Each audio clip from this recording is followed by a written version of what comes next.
Successful products आते हैं, but क्या तुम्हें पता है कि हर कंपनी की तरह एप्पल ने भी अपने करियर में काफी सारे फ्लॉप प्रोडक्ट्स निकाले हैं। तो आज की इस वीडियो में मैं तुम्हें उन सभी प्रोडक्ट्स के बारे में बताने वाला हूं जो कि एप्पल ने रिलीज करे पर दुनिया ने उन्हें एक्सेप्ट नहीं करा। उनमें से कई थे जो लिमिटेड आए, कई एक्सपेरिमेंट्स थे, कई काफी सारी मिस्टेक्स थी और कई प्रोडक्ट्स अपने टाइम के हिसाब से काफी आगे थे। तो सबसे पहला प्रोडक्ट है एप्पल क्विक टेक। बहुत कम लोग जानते होंगे कि भाई एप्पल ने 1994 में अपना खुद का एक डिजिटल कैमरा निकाला था। तो होता क्या था ना, उस टाइम पर अगर हमें एक फोटो क्लिक करनी होती थी तो उसके लिए हमारा जो कैमरा है उसमें एक फिल्म डलती थी और फोटो क्लिक करने के बाद हमें उस पिक्चर को देखने के लिए उस फिल्म को धुलवाना पड़ता था। उसके बाद फोटो प्रिंट होती थी, फिर तुम लोग देख पाते थे कि भाई आखिर बन कर क्या आया। तो एप्पल ने इसी प्रॉब्लम को सॉल्व करने के लिए निकाला क्विक टेक। तो अगर सिंपल वर्ड्स में बताऊं तो एप्पल क्विक टेक दुनिया का पहला कंज्यूमर डिजिटल कैमरा में से एक था जिससे आप फोटो क्लिक करके डायरेक्टली देख सकते हो। खैर, इसके जो फीचर्स है वो सुनने में तुम्हें आज काफी बोरिंग घटिया लगेंगे, बट उस टाइम के हिसाब से ये काफी आगे थे। इसमें हमें सिर्फ 0.3 मेगापिक्सल का कैमरा सेंसर मिलता था जो कि आजकल के बेसिक स्मार्टफोन के भी कंपैरिजन में कुछ नहीं है, बट 1994 में ये काफी बड़ी बात थी। और कैमरा भी ना एक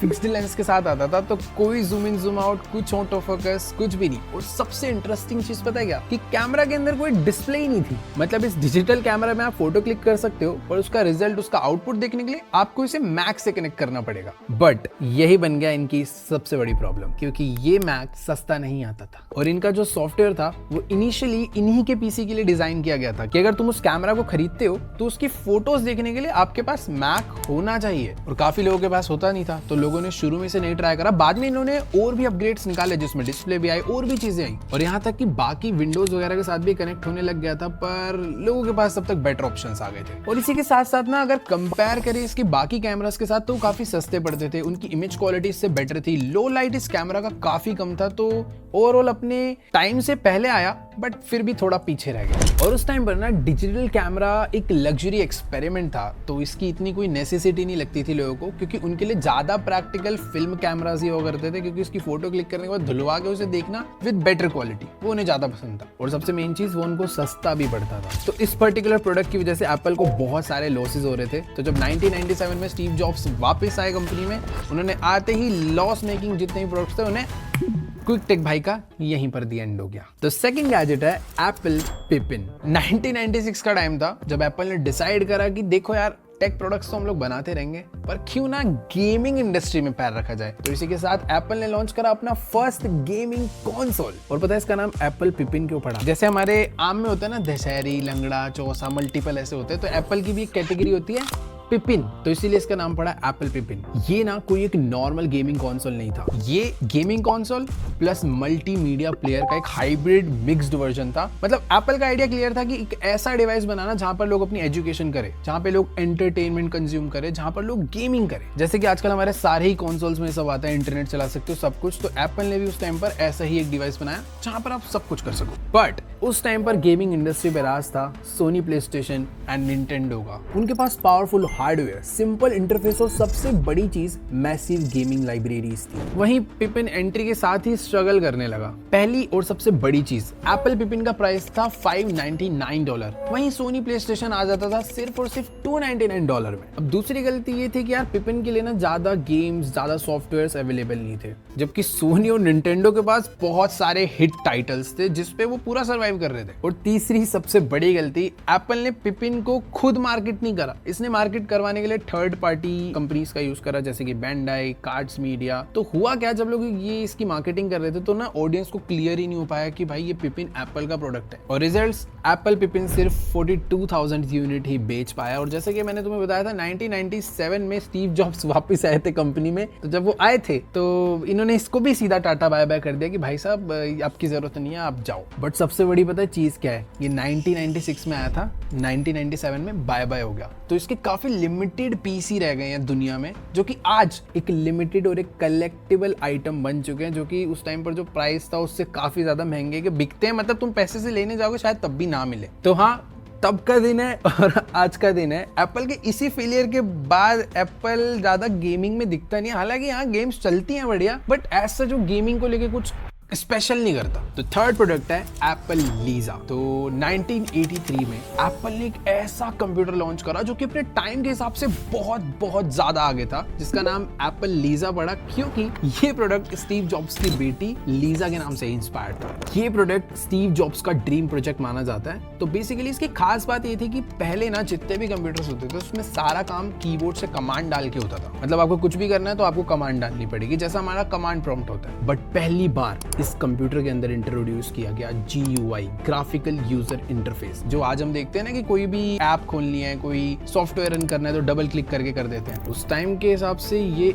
बहुत बहुत बड़ा इनोवेशन था। एप्पल ने इस प्रोजेक्ट पर काफी ज्यादा इन्वेस्टमेंट करी, क्योंकि कंपनी एक ऐसा कंप्यूटर बनाना चाहती थी जो कि दुनिया में कंप्यूटिंग को डिफाइन करे। तो 1983 में जब ये प्रोडक्ट लॉन्च हुआ तो ये टेक्निकली दुनिया का सबसे ज्यादा एडवांस कंप्यूटर था। इसमें GUI के साथ साथ mouse support, high resolution display और मल्टीटास्किंग जैसे फीचर्स थे, यानी एक वक्त पर आप मल्टीपल काम कर सको, वो भी तभी आया था। यार ये सब आजकल कितना नॉर्मल लग रहा है ना कि हाँ, एक तरफ ब्राउजर खोल लिया, एक तरफ गेम खोल ली, एक तरफ स्पॉटिफाई खोल लिया। उस टाइम के हिसाब से ये था यार। इसकी रैम पता है कितनी थी? 1 MB। और इसमें कोई ऐसे कार्ड वगैरह, कोई डिस्क वगैरह नहीं, बस 5 इंच की एक फ्लॉपी डिस्क यूज होती थी जो कि कुछ ऐसी दिखती है। लेकिन यार यही एप्पल लीजा कंप्यूटर, इतना बड़ा इनोवेशन, इतना खतरनाक कंप्यूटर एप्पल के लिए नाइटमेयर बन गया। और उसका सबसे बड़ा रीजन था इसका प्राइस $10,000। तो अगर मैं इसे इंडियन रुपीज से कंपेयर करूं तो 1983 में $1 था कुछ अराउंड 9-10 रुपए का। तो टोटल हुआ 1 लाख रुपए, जो कि सुनने में तुम्हें लग रहा है कि ठीक ही तो था 1 लाख प्राइस, बट उस टाइम पर इंडियन 1 लाख रुपीज कुछ 25 लाख जैसा साउंड करता था। अगर तुम्हारे मॉम डैड है तो उनसे पूछना 1983 में 1 लाख रुपए कैसे दिखते थे। तो बेसिकली परचेसिंग पावर के हिसाब से देखा जाए तो बहुत बहुत महंगा था ये। भाई उस टाइम पर 1 लाख रुपए में ना एक बड़ा घर आ जाता था, 2-3 लोगों की सैलरी होती थी, 2 गाड़ियां आ जाती थी, उसके बाद भी पैसा बच जाता था। इतना होता था 1 लाख। बट ये एक्सपेरिमेंट बिल्कुल भी बेकार नहीं गया। तो उस एक्सपेरिमेंट की वजह से ये लॉन्च हुआ, क्योंकि यार एप्पल को ना, मुझे ऐसा लगता है पर्सनली, बहुत सारे लेसन्स मिले होंगे कि हाँ यार क्या करना है क्या नहीं करना है, हमारी टारगेट ऑडियंस कौन है, क्या चीज बनानी है, कंज्यूमर्स को क्या चाहिए, सब कुछ पता चल गया होगा। तो फोर्थ प्रोडक्ट है एप्पल USB माउस हॉकी पक। तो 1998 में एप्पल ने जब अपना आइकॉनिक iMac G3 लॉन्च किया, उसी के साथ एप्पल ने अपना एक माउस भी इंट्रोड्यूस किया, जिसका डिजाइन भाई कुछ अलग ही था। वैसे इसका नाम हॉकी पक था नहीं, इसका नाम एप्पल USB माउस ही था, बट इसके डिजाइन की वजह से इसका नाम हॉकी पक पड़ गया, क्योंकि तुमने देखा होगा आइस हॉकी जब हम खेलते थे ना, इसमें एक छोटी सी रबर की डिस्क होती है जो कि गोल करना होता है जिससे, तो ये काफी वैसा दिखता था, तो लोगों ने यही नाम फेमस कर दिया और इसी नाम से सब इसे जानते थे। ये गोल शेप का ट्रांसल्यूसेंट प्लास्टिक और एक फ्यूचरिस्टिक लुक जैसा था, और इस माउस में सिर्फ एक ही बटन था, क्योंकि एप्पल का मानना था कि simplicity is better than complexity, जो कि वो आज भी मानते हैं। अरे यार प्रॉब्लम भी यहीं से चालू होगी। इसका जो डिजाइन है ना, वो लोगों को उतना प्रैक्टिकल नहीं लगा, कंफ्यूज हो जाते थे भाई सीधा कहाँ है टेढ़ा कहाँ है। और प्रैक्टिकली माउस की जो ग्रिप होती है ना, वो अच्छी होनी चाहिए, जो कि गोल डिजाइन होने की वजह से इसकी बिल्कुल नहीं थी। Professional users, designers, office users के लिए माउस बिल्कुल प्रैक्टिकल नहीं था। और तीसरी लिमिटेशन थी सिंगल बटन डिजाइन। जो लोग विंडोज पीसी वाले हैं भाई, वो लोग तो काम का ही नहीं उनके किसी, मतलब आप इससे राइट क्लिक जो ऑप्शन क्लिक होता है वो कर ही नहीं सकते। इसके डिजाइन की वजह से भाई पूरी दुनिया ने इसे दबा के क्रिटिसाइज करा, और उस टाइम पर एक कॉमिक भी आती थी